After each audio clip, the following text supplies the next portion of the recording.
put it there by the light, by the exit. There was a whole cheshbon, and he put it in such a conspicuous way, so they got suspicious.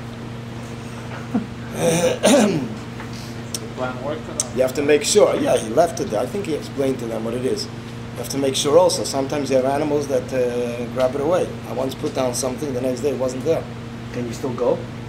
It says if it was there by the Shkia, I'd say Sakechovim, so it's considered like the Erev is there. I think this is what this is. You can't tell when it's gone. Huh? You can't tell when the food is gone. Yeah, but I'm saying if it was placed there and it was there beginning of Shabbos, there's the halachas. I think there's certain halachas that discuss it, that if it disappeared, when it disappeared. You have a lot of animals, running around. For them it was a meal. Whatever it is. It has to be also a shiur. How much? For one person, for two people, it's... So this reflects in Nigla, in Halacha, code of Jewish law, that wherever there's the thought of a person, that's where he's found. So it is considered like he's starting there to walk.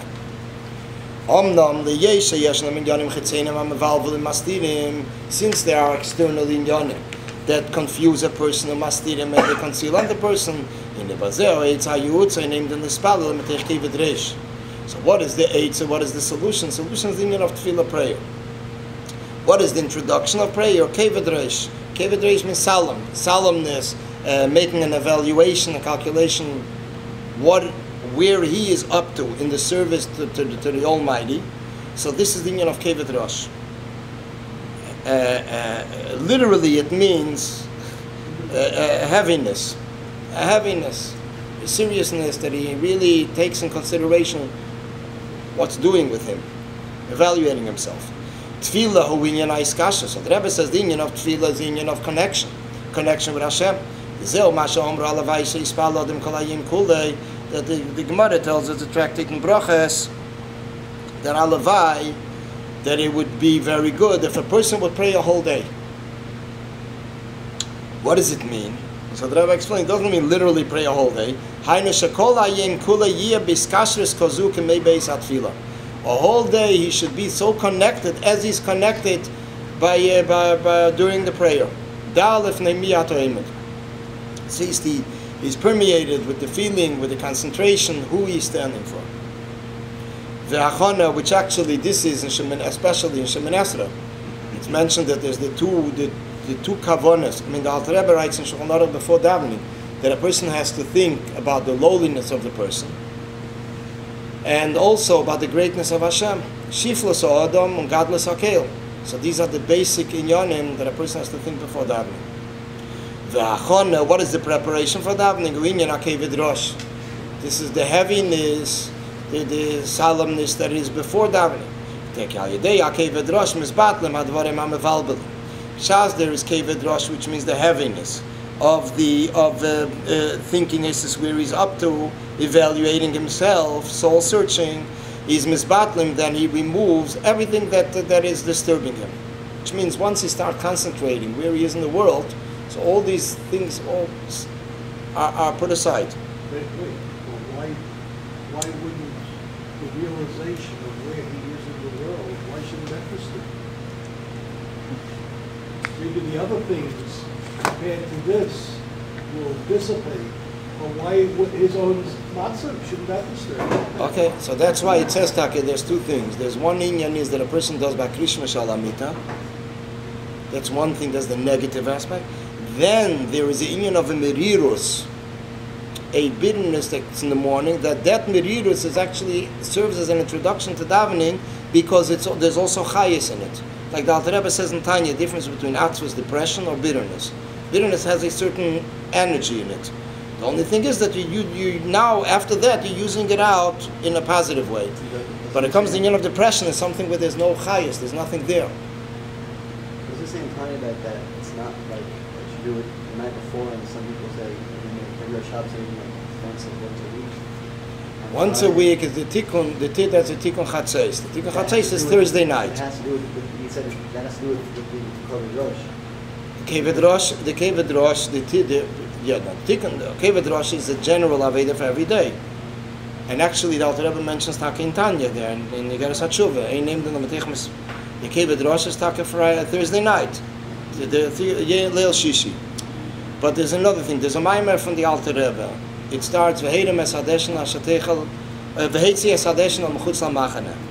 And he takes out the ash, the outside of the machane, outside of the camp of the Jewish nation. So Chassidus explains that these are the negative things. There are certain negative things he has to take care of it the night before, Krish Mishalamita. Then there is something which is a preparation for davening, which means al mechutz al-machane, a negative thing should be removed. Should not be here because it'll just disturb him. So you have it, and I think in the Siddur, in the Alter Rebbe Siddur, Tfilis Mechol Hashana, there's a whole inyan of a Heidem Es Hadeshen, that should be a separate inyan. It's like removed. What is in the morning is basically an introduction to davening. So this bitterness, in a sense, of a certain energy that he can later use in a positive way. Especially according to Teres Rav Magid, you realize the Rebbe's bring the Baal Shem Tov, the Magid, then comes the Alter Rebbe. The next paragraph comes the Rebbe Rashab. Unusual, very unusual to bring all the Rabbeim. The Friedrich Rebbe. So, I mean, he brought, just see if you mentioned the Mittel Rebbe, don't see the maybe from the beginning. The whole from these mamish kemat, all the Rabbeim I mentioned this MaMaar, which usually Tzemach Tzedek the Rebbe brings right in the beginning, Tzemach Tzedek in the Alter Rebbe. So it's the Mittel Rebbe and the Rebbe Marash. It could be that in the footnotes the Rebbe had that in mind in the Gedel. But usually when the Rebbe mentioned all the Rabbeim, it was for some very important purpose. It was averagely twice a year. The Rosh Hashanah MaMaar and the Yud Shvat MaMaar. That's when the Rebbe would mention all the Rabbeim, an explanation of all. If it happened otherwise in the year, some other time in the year, it was something unusual. Like something special, a special occasion or something. This seemed like one of them. I mean, all the Rabbeim, I cannot mention there. I think he mentions the... Is mentioning the meaning of calling them or acknowledging their presence? Definitely. I don't know if it's as presence, but I mean that only the Rebbe knows. But the Rebbe once mentioned B'negiyah to Nigunim that it's an inyan of the Rebbe began a new thing, introduced the inyan that Rosh Hashanah by Fabrenga they should sing the Nigunim of all the Rabbeim. Sing of all the Rabbeim. And I think the Rebbe mentioned then, or another or later years, that the Etzem inyan of mentioning all the Rabbeim is bringing out their schusim. The Rebbe says it's al derech like in the temple, in the Beis HaMikdash. Beis HaMikdash, before they started the daily Aveda, they asked, Hey Rache Bechevrin, did it light up already in Chevron? So there's different explanations. One explanation which the Rebbe quotes a lot, it's interesting, it's a Chassidish regish, but it's mentioned in Mefarshim very clearly, that what is the reason to mention Hey Rache Bechevrin? To remind the schusim of Yishen, of the Chevron, the ones that are in Chevron, the others. So there's a special union of mentioning.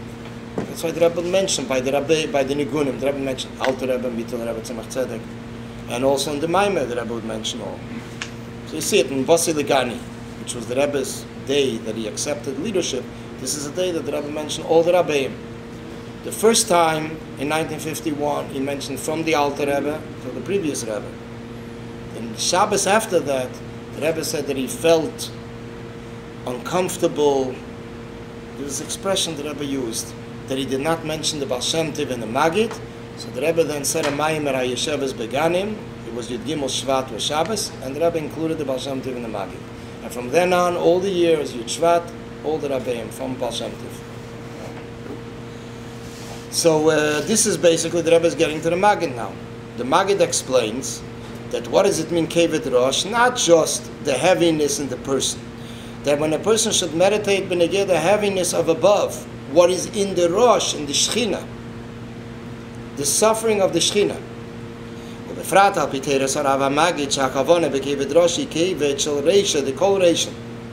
It is the pain and the heaviness of the Shechina.